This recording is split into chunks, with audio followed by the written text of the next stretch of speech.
Unit Laka Polrestabes Palembang menggelar olah TKP kecelakaan yang menewaskan seorang pelajar SMA yang terjadi di Jalan Demang Lebar Daun, Palembang. Hasil olah TKP terungkap jika kecelakaan berawal saat seorang pelajar MR melaju mengendari motor dengan kecepatan tinggi dan akan mendahului mobil yang ada di depannya. Namun saat masuk jalur berlawanan menabrak mobil bak terbuka yang datang dari arah berlawanan. Kuatnya benturan membuat korban mengalami luka serius. Meski sudah menjalani perawatan di Rumah Sakit Siti Khadijah Palembang, nyawa korban tak tertolong.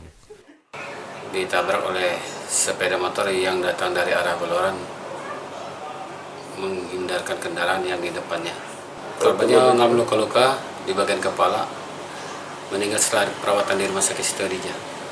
Itu karena korban nyalip atau sopirnya yang Mendahului, jadi mobil tersebut tetap di jalurnya, jadi kendaraan tersebut mendahului kendaraan yang di depan. motor itu dahului Kendaraan di depannya ya. Kini motor korban dan mobil bak terbuka yang mengalami rusak di bagian depan sudah diamankan polisi. Yudi Kiswanto, Kompas TV, Palembang, Sumatera Selatan.